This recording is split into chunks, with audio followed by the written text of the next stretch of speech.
coming back to the next topic, that is accounting equation. Now we are going to learn an equation that as similar as we are learning in maths now, that LHS is equals to RHS. Like same we are going to learn one accounting equation here also. So accounting equation here means A is equals to L plus C, that is A means assets, L for liability, C for capital. This equation states that assets is always equals to liability plus capital, or we can say liabilities is equals to assets minus capital, capital is equals to assets minus liabilities. So through this video we are going to take one question and we are going to prove that every stage assets are equals to liability plus capital.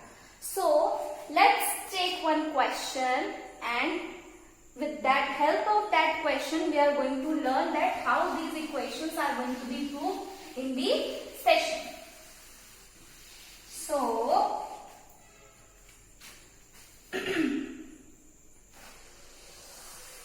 one by one, this side we are going to write down the transaction and this side we are going to prove that assets is equals to liability plus capital.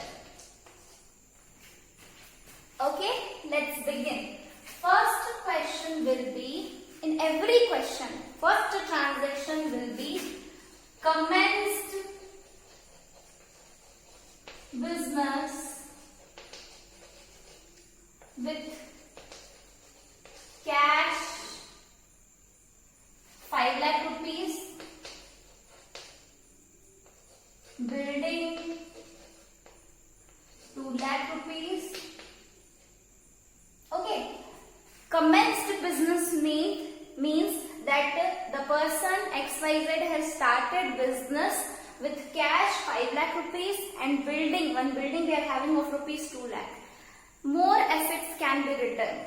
Okay, like machinery also can be added. So that will be mentioned in your question, that Ram and Sham, whosoever they are, they have started business with cash or capital or bank balance with this. Now, they have started, whenever an owner started their business with any type of amount, whether it is of cash or it is of any asset form, it is in the form of asset, they are called as capital. Okay, whenever an owner invests something in their business, that is called as capital. So these are assets also and the total amount is capital. Okay, so let's begin here in the asset side. The business started with cash. So here we are going to write down cash as well as building. Two things just now have come in the organization and one here as capital. Now, cash is of 5 lakh rupees, building is of 2 lakh rupees. Okay, and both the amount is invested by the owner, so both the amount, the totaling will come as capital. So is equals to 7 lakh rupees. So here we are saying that our equation is still balanced. 5 plus 2, these all are assets and 7 lakh as a capital. So here the equation is going to be proved. Assets is equals to liability plus capital.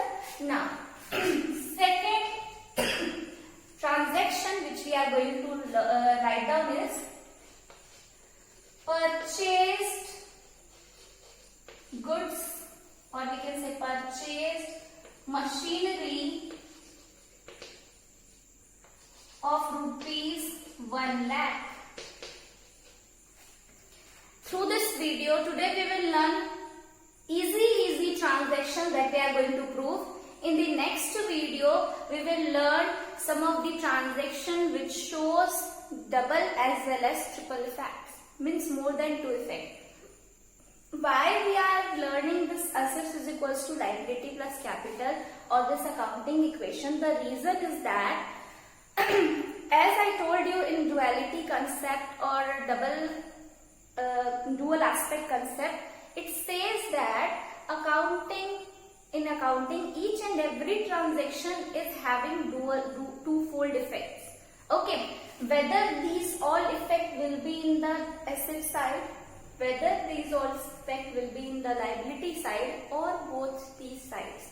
So all that effects we are going to see here, that whenever in an organization something we are purchasing or something we are selling, what kind of effects we are going to see in all these terms, that or in the transaction of a business, that we are going to learn through this equation. The transaction may have two effects or more than two effects.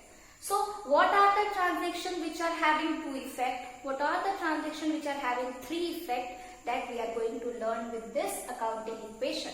Now today we will learn easy one. The tough one with three-sided effect or threefold effect that we will learn means whether two side only. Effect will be on the two side only, but the effect will be shown in the three places, like assets two side plus one liability side, or one capital side, like that only. So second equation is purchased machinery of rupees 1 lakh. Now something is going to come in the organization. We have purchased a machinery of rupees 1 lakh. Machinery is going to come in the organization. But what is going to be out in the organization? Money we are going to pay now for that. So cash is going to be out from the organization. Machinery is going to be in the organization. So building here, one more thing we are going to add as machinery. Machinery here we have added. Machinery value is 1 lakh rupees. We have added 1 lakh rupees machinery. Now this machinery we have purchased through cash. So we are going to deduct 1 lakh rupees from the cash. And now we are going to equate our equation. So from 5 lakh, 1 lakh rupees we are going to deduct. This bracket sign shows that the transaction is in minus. In maths we shows by a minus sign, no? In accounts, bracket shows the minus transaction. That here we have to subtract these all amounts from the positive amount. So from 5 lakh, 1 lakh rupees we are going to deduct. The amount will come as 4 lakh. Plus already we are having 2 lakh building, and now we are having 1 lakh rupees machinery. LHS side, asset side, 4 lakh plus 2 lakhs plus 1 lakh. 6 plus 1, 7. Still here 7 lakh we are having. And here the capital we are having as 7 lakh. So our accounting equation is still balanced. 7 lakh, 7 lakh. Okay. Now again next transaction. Paid salary 10,000 rupees. We are going to pay salary 10,000 rupees to some of the employees in the organization. Cash is going to out from the organization. And as we will subtract 10,000 from cash, capital is also going to be reduced. So both 10,000 is going to show the effect in both the sides, cash as well as capital. So here 10,000 we are going to decrease from cash side as well as from the capital side. Now again we are going to equate our transaction, that whether our transaction both the sides are coming equate. So means asset is equal to liability plus capital is coming or not. 4 lakh minus 10,000, 2 lakh, 3 lakh 90,000 plus 2 lakh plus 1 lakh is equals to 6 lakh 90,000. Still our equation is balanced, means questions we are preparing very correctly. Okay, 3 lakh 90 plus 2 lakh plus 1 lakh is equals to 6 lakh 90. Here also 6 lakh 90, there also 6 lakh 90 rupees.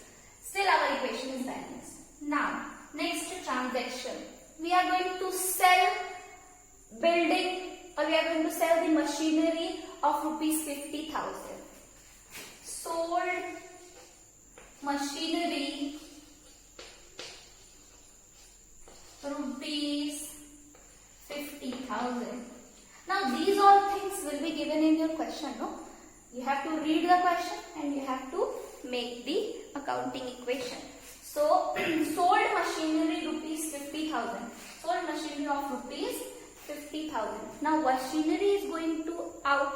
We are going to put a machinery out from our organization of rupees 50,000. So let's subtract 50,000 machinery from the old machinery account. When we are going to sell the machinery, we are going to get some amount in the form of cash we are going to get. So 50,000 rupees here we are going to add in the cash. Machinery sold, machinery went out from the organization, cash came in the organization, means the amount we have received in the form of cash. Again we are going to equate our balance. 390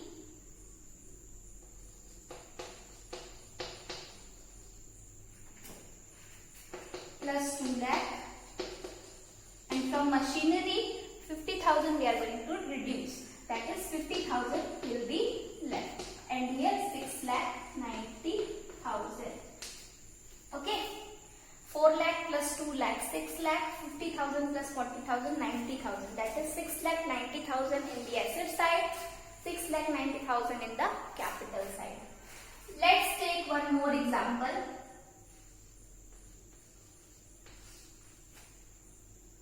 We are going to purchase goods in the firm. Okay, purchased goods of rupees 40,000. Goods we are going to purchase in the organization. One more asset is going to come as the form of goods. Now one more asset will be there of 40,000 rupees. From cash the amount will be paid. 40,000 we are going to reduce from cash, and again we are going to equate our equation. 4 lakh will be left plus 2 lakh plus 50,000 machinery is there, and now 40,000 goods will be also there. Here also 4 lakh plus 2 lakh, 6 lakh, 50 plus 40, 90, 6,90,000, and still in capital 6,90,000.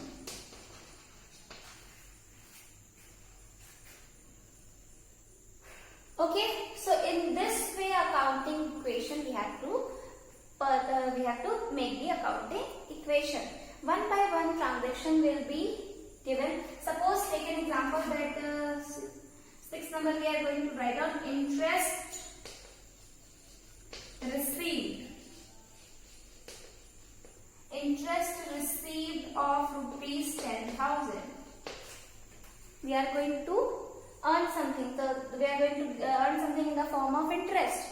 That interest we are going to mention in the cash side as well as in the capital side. Why?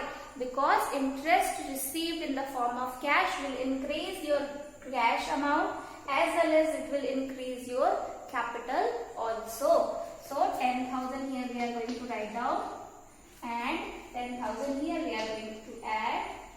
If cash will increase, automatically it will increase in the form of capital. So now we are having 4,10,000 cash plus 2 lakh we are having building, 50,000 we are having what?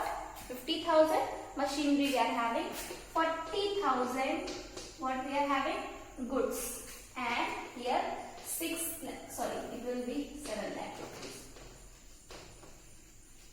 So in this way we have to make the accounting equation questions. Okay.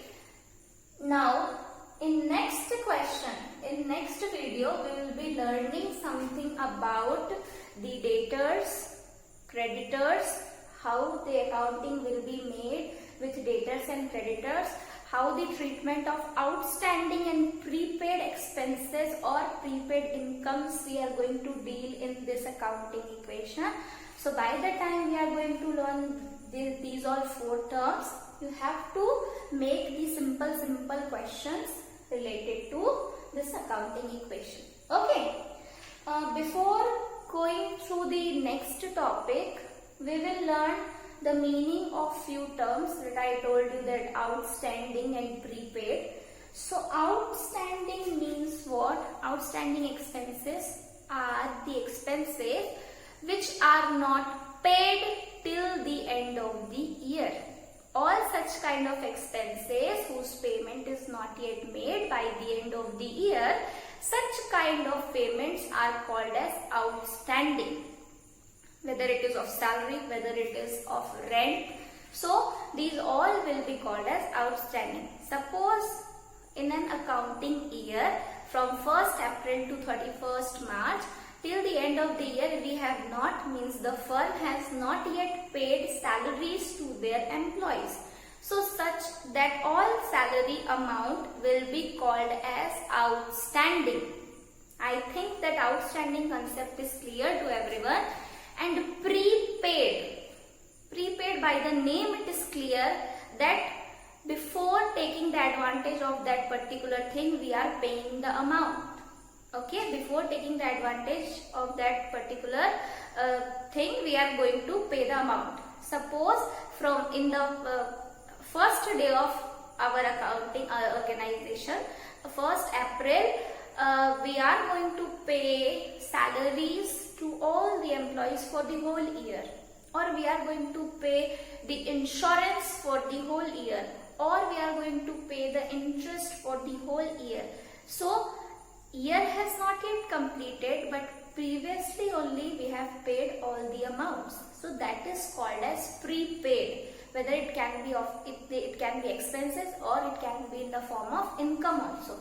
That we have paid prepaid expenses, prepaid incomes, like that. So these 2 terms is going to come in our next accounting equation, and how we have to deal with that we are going to learn. Prepaid recharge also, we can take example that before taking benefit of mobile recharge, what we are going to do? Firstly we are going to recharge. Firstly the telecom companies will ask the amount for payment amount. They will ask that recharge is prepaid. Now you have paid the amount for 3 months and now you are going to take the benefit in these 3 months. That is prepaid recharge. Some postpaid recharge are also there, but here we are taking example of prepaid recharge. I hope that these all topics are clear to everyone. These easy topics of accounting equation is clear to everyone. In next video we are going to learn the equations which are having 2 or 3 effects. Okay, thank you.